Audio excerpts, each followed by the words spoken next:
Hello and welcome to today's class. We're going to work on past simple, its structure and use. Whenever we talk about the past simple structure, we have to distinguish between regular verbs and irregular verbs. Regular verbs always make the past simple adding ed to the verb, whereas irregular verbs need a special form, a specific form that it does not follow the rule. That's why they are irregular. So you need to have your list, your irregular verb list at hand, and you need to use the second column, the form in the second column, in the past simple column. For the regular verbs, an example sentence would be I played the piano with ed, and for irregular verbs, I bought a car. Both regular and irregular verbs have the same structure when it comes to the negative and interrogative form, because both of them need the auxiliary did to make them. As did is the past of do, we already have a past simple form there. We no longer need the ed or the irregular form. So for a regular verb, he didn't wait for me. For irregular verbs, he didn't write a letter. Notice that we use the infinitive form in both cases. Questions, remember, are made by inverting the subject and the auxiliary. The auxiliary comes first. So for regular verbs, did you like school? For irregular verbs, did you hear the conversation? Both of them, again, using infinitive form instead of the ed or the second column forms. As for answers, remember, we answer the same way we asked. For yes-no questions, we will use the same auxiliary. So for affirmative answers, we need the auxiliary did. For negative answers, the auxiliary didn't. As for the use of past simple, it's very simple.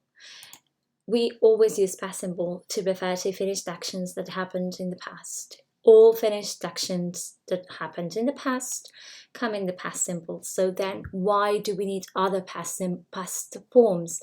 Because these past forms, as we will see later on, are going to add meaning to that past action. For example, the past continuous is going to focus on the duration of the activity, on the fact that it was developing at a specific time.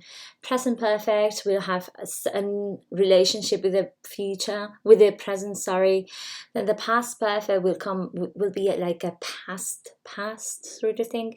So past simple, the rule. Basically, as a rule of thumb, you can always use past simple unless you want to convey different meaning.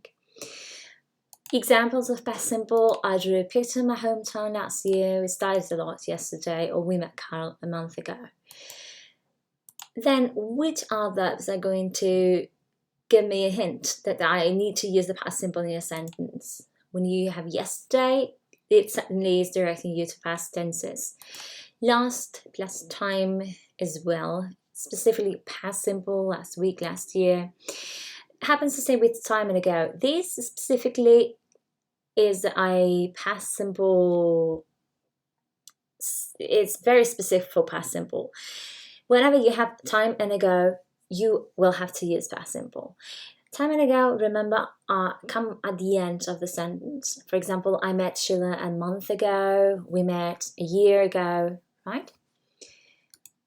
As for spelling, remember then whenever we add a suffix to a word, it may have spelling changes. So which ones do you have to take specific care of with the past simple? Well, when we have a verb that ends in stressed consonant, vowel, consonant, then you will have to double the last consonant. We saw this with the present continuous as well. So for example, a verb like stop, that's consonant, vowel, consonant, and it's stressed. Stop, because it's the only syllable we have. You will have to double the P, stopped, to make when you add ed. It does not happen with visit, for example. It ends with SIT, consonant, vowel, consonant, but then the stressed syllable is V, not sit. You say visit, not visit. So you don't need to double the T. Then if the verb ends with the consonant and the Y, as happens with the present simple, you need to change that Y by an A, an I, before you add ed. It's the case of the verbs like study or cry. As for phonetics, remember you never pronounce the E as a rule of thumb. So you would say liked, looked, walked, not like it, look it, walk it. Except when the verbs end in T, the sound T or the sound D. That is because it's very difficult to produce both two similar sounds in one single word together. For example, in the case of visit, it's very difficult to say visit. Or in the case of land, land. It's really difficult. And in the end, the last D will be just lost in speech. So that E, when we pronounce visited, what that E sounds does is link two similar sounds. So that is why when it ends with these two sounds, we need to use the vowel, whereas in the other cases, that's most of cases, we don't pronounce the E. Now, let's go for a little bit of practice. You have here some sentences. Think about which form, how would you write them in the past simple? How would you pronounce them? And we will see the answers in class and we'll work a little bit more on that. I hope it helped. See you. Bye.